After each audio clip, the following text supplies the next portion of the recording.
Deuteronomio capítulo 4, leyendo a partir del versículo 9. Y ahora volvemos a la primera carta del apóstol Pablo a los Corintios, en unión a lo que hemos estado viendo, para leer a partir del versículo 19.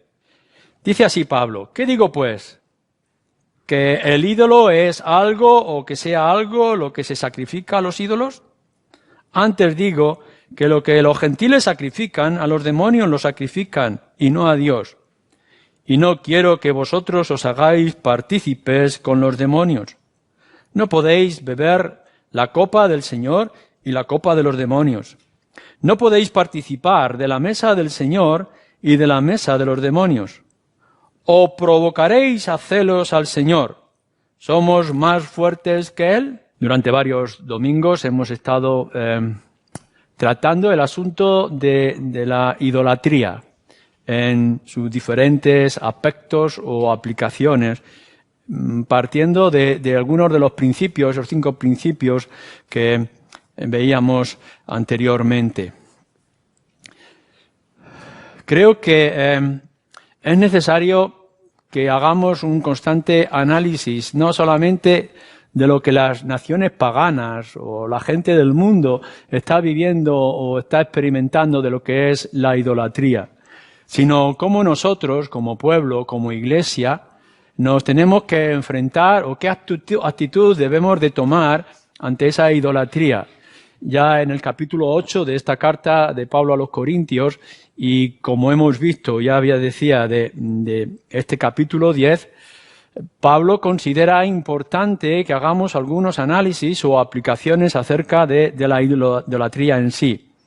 El versículo 14 que leíamos hace tiempo: por tanto, amados míos, huid de la idolatría. Está ahí, está presente, es parte del mundo, por tanto, huid de ella. Y el pueblo de Israel, tal como hemos leído en este capítulo 4, se nos repite también en el capítulo 6, en el capítulo 11, etcétera, le está diciendo algo parecido: mirad, pueblo de Israel, que ahora que habéis salido de Egipto vais a encontrar rodeado de naciones que son paganas y que son idólatras. Por tanto, la advertencia constante que Moisés o que Dios a través de Moisés les hace: cuidado con la idolatría, que vosotros no visteis nada cuando yo hablé con vosotros, dice Dios.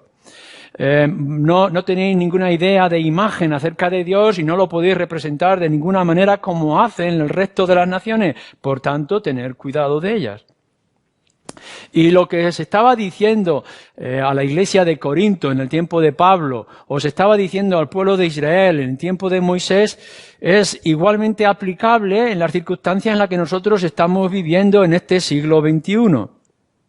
Lo primero que tendremos que decir desde este contexto que tenemos, desde este pasaje o estos 2 pasajes, es esto. En primer lugar, nuestra sociedad, en el mundo en que nos ha tocado vivir, en el que estamos viviendo, nuestra sociedad, como la de Corinto o la del pueblo de Israel en aquel tiempo con Moisés, es idólatra.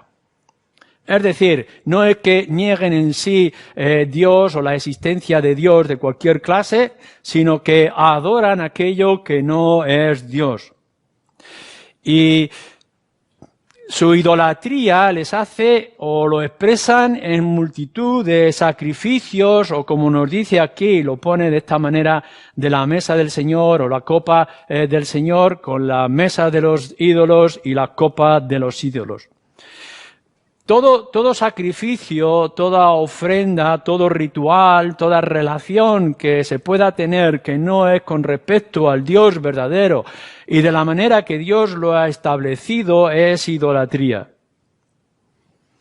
La Escritura nos lo ha dicho, nos lo dice en el Deuteronomio y nos lo dice también en otras muchas partes de la Escritura. No es que haya diferentes dioses que tú y yo podamos escoger a qué Dios adorar. No, lo que nos dice la Escritura de una manera clara y contundente: hay un solo Dios y solamente a Él hay que adorar. Y todo lo que sea adoración diferente al Dios verdadero es idolatría.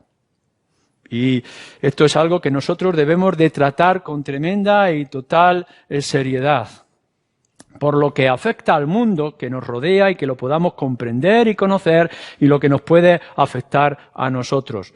Cuando leéis en el Antiguo Testamento encontraréis otros diferentes dioses. A veces incluso se nos habla, como decíamos en otra ocasión, de la reina del cielo, o nos habla de las estrellas que se adoran, o de los espíritus, como en otros lugares del mundo, espíritus de la selva, o espíritus de la negrura, etcétera, o de los mares. La gente tiene una inclinación natural, por su naturaleza caída, a adorar cosas, y por tanto a rendir sacrificios, a rendir ofrendas. Cuando Pablo llega a Corinto, puede darse cuenta de que hay templos levantados para los diferentes dioses y diosas que se pudieran tener en aquella época. Y la realidad es que nosotros vamos a nuestro alrededor y hoy en día seguimos viendo templos. Y por tanto, si hay templos, hay sacrificios. Si hay sacrificios, hay ofrendas, hay rituales que se traen a lo que ellos llaman Dios, pero que realmente no es Dios. A veces puede ser meras criaturas o invenciones. Tenemos hoy en día, por ejemplo, gente que adora al demonio mismo y a Satanás en sus diferentes formas. O religiones y adoraciones, altares ridículos a deportistas o artistas de cine, a famosos o ricos, etcétera. Pero también tenemos aquellos que se han inventado una imagen de Dios o de los ángeles y que los adoran y se inclinan delante de ellos cuando se nos dice en las Escrituras que el pueblo nunca ha visto la imagen de Dios y que por tanto no puede levantarse imagen alguna. Es claro lo que nos está diciendo Pablo aquí en Primera de Corintios y lo que se nos dice en Deuteronomios. Sea cual sea la imagen que uno se levante, aun cuando quieran pensar que es la imagen del Dios mismo de su Hijo, o sea cualquier otra criatura como una serpiente, todo eso es idolatría. Pero decíamos también que la idolatría no solamente son esas figuras que podamos ver o representar de cera, madera o hierro, etcétera, sino que idolatría es todo lo que nace del corazón. En todo aquello en el que podamos poner nuestra confianza, o que de alguna manera se le está restando lo que merece recibir Dios para dárselo a otros. La mayor idolatría que tenemos hoy, la mayor idolatría, es haber inventado Dios a nuestra propia imagen. Y cuando levantamos dioses a nuestra propia imagen, lo levantamos con todos nuestros defectos y todas nuestras limitaciones. Constantemente podremos ver gente que busca a su propio Dios, a su modelo y a su forma. Y esta es la cultura en la que estamos viviendo. La idolatría no nace únicamente porque Satanás quiera seducir de cierta forma, sino que nace del propio corazón, de la propia inclinación caída. Y esto es lo que estamos viendo en nuestra sociedad. Nuestra sociedad no es que no crea, sino que ya cree cualquier cosa. Y como cree cualquier cosa, se levanta cualquier templo. Y como se levanta cualquier templo, ya tenga imagen de cafetería o de fiesta o de entretenimiento de cualquier lado o de caja de televisión, cualquier cosa que nosotros levantemos para rendir pleitesía y adoración y para poder depender o buscar la felicidad en ese objeto, en esa idea, lo que estamos haciendo es cometer idolatría, porque lo que merece Dios recibir y lo que nosotros tenemos que depender de Él, se lo estamos dando a criaturas o a invenciones. Por eso hoy en día tenemos toda esa clase de templos a nuestro alrededor y por tanto de sacrificios. Constantemente tenemos mesas para disfrutar. Como nos dice aquí, no te puedes sentar en la mesa de los demonios. No te puedes sentar a tomar la comida o la copa con los demonios a la misma vez que te puedes estar sentando o quieras sentarte en la mesa del Señor y tomar la copa del Señor. El versículo 20, versículo 21 de esta carta lo dice de una manera clara y contundente. ¿Y acaso no es esto lo que estamos viendo constantemente en nuestra sociedad? Mirar, la vida en la que nos ha tocado vivir, nos está levantando constantemente lugares de entretenimiento, mesas, ya sea que la llamemos mesa de sacrificio o mesa para tomar el pan, ya sea de esfuerzo y el ritual religioso para ofrecerlo a los ídolos, o ya sea la fiesta y el entretenimiento para encontrar el gozo y la felicidad nuestra. Estamos rodeados de todo ello. Nuestra sociedad es idólatra, es decir, le ha quitado la adoración al Dios verdadero y único y se lo ha dado a criaturas. Por tanto, lo que nos dice la palabra de Dios es que todo sacrificio, todo ritual, toda fiesta, todo entretenimiento que busquemos con respecto al ídolo, en realidad se lo estamos dando al diablo que está detrás. Pablo lo ha dicho de una manera clara en el capítulo 8, nos lo decía, en el versículo 4, nos dice que en realidad los ídolos no son nada. Es decir, ya te puedas sentar tranquilamente delante de una imagen de lo que sea, la imagen de una serpiente, de un demonio o la imagen del más santo de los cielos, te puedes sentar delante de ella que la imagen es una imagen. Tienen boca pero no hablan, tienen ojos pero no ven, tienen oídos pero no oyen. Y por tanto puedes estar esperando allí a que te hable que nunca te va a hablar. Las imágenes no hablan, los ídolos son falsos, son nada, son muñecos, no sirven para nada. No tienen capacidad, no tienen autoridad, no tienen dominio, etcétera, etcétera. Muñecos, como nos dice también o nos señala de alguna manera también Apocalipsis en su capítulo 9. Por mucho que nosotros levantemos la voz, recordáis en el tiempo del profeta Elías, levantamos la voz y le dice a los sacerdotes de Baal, gritar y clamar y llamar a vuestros dioses, a veces nos responden. Y después de sajarse y golpearse aquellos pobres desgraciados intentando que su imagen de Baal pudiera responder, su ídolo no le responde porque no son nada. Y por mucho que hoy en día la gente pueda adorar lo que quiera adorar, son meras figuras inertes, insensibles, inútiles. Esto lo ha dicho claro en el capítulo 8 Pablo y lo tenemos que tener claro. No temáis a las imágenes, no temáis a los ídolos, no son nada. Y si les da el sol se deshacen como cera. Son pura madera que lo único que sirven es para calentar nuestros cuerpos en el fuego.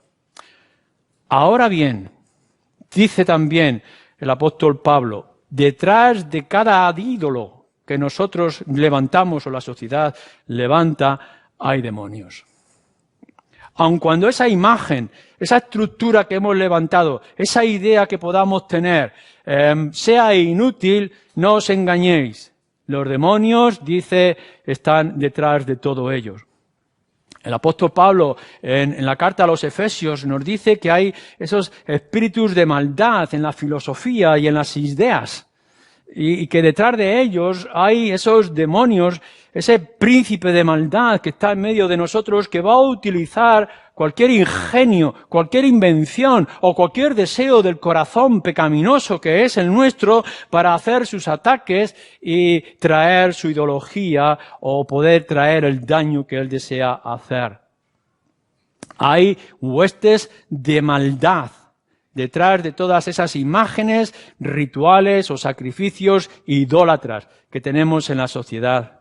Sea cual sea la imagen, sea cual sea lo que representa o manifiesta, ya sea un objeto en un entretenimiento social que se está levantando hoy, o ante un gobierno político ante que la gente se quiera inclinar como si fuera su ídolo, o algo que sea terriblemente feo y asqueroso a nuestros ojos, o de ángel de luz que se aparece delante de nosotros, todo eso es inútil, pero el diablo o los demonios están detrás para hacer daño a la sociedad en la que estamos viviendo y también para nosotros.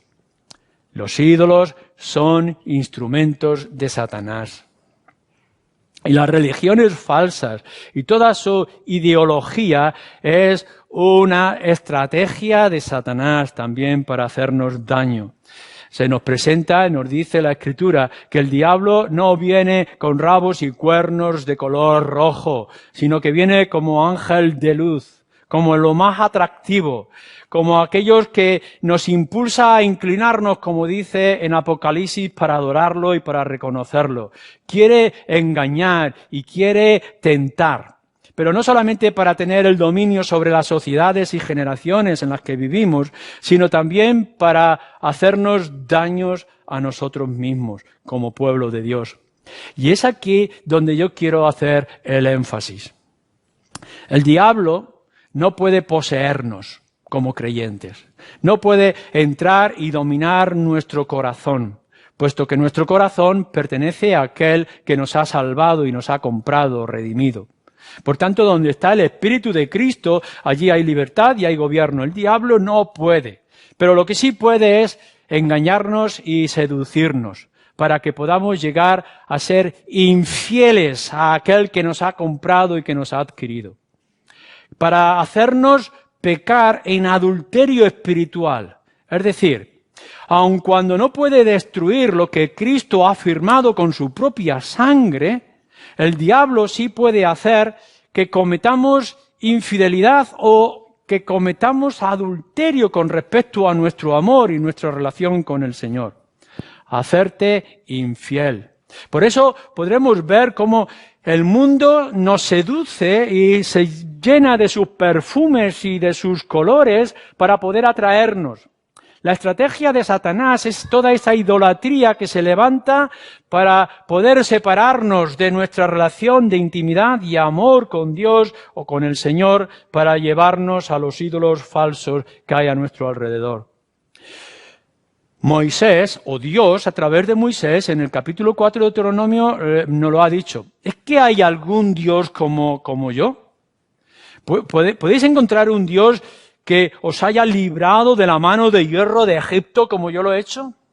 ¿Hay un Dios que se haya acercado como yo me he acercado a vosotros y que os ha tratado con esta ternura como una madre trata a sus hijos?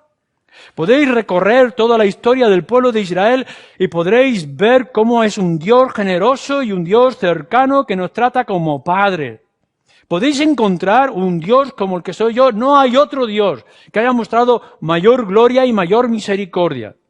Y cuando nosotros vamos a los evangelios, lo encontramos con la forma más precisa, más interna y poderosa.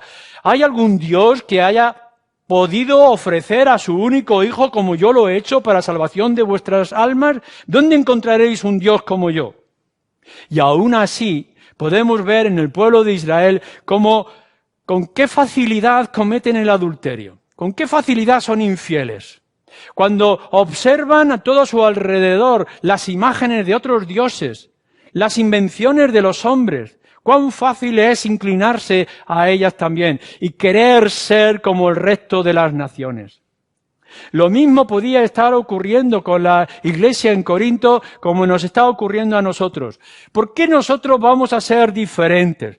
Ya sabemos que nuestro Dios es un Dios poderoso y es un Dios extraordinario y es un Dios fiel, pero fijaros lo que está haciendo el mundo. Levanta sus altares de música, de alabanza y de gozo. Y viene en ese egoísmo de disfrutar y de gozar. Y les ofrecen tantas cosas y tanto entretenimiento. Y nosotros, aun cuando sabemos lo que dice las Escrituras, nos sentimos tan atraídos por esta ramera que es el mundo para poder seguirlo. Y en realidad lo que está haciendo es Satanás levantar esa imagen de prostitución para poder separarnos de nuestra comunión con Dios.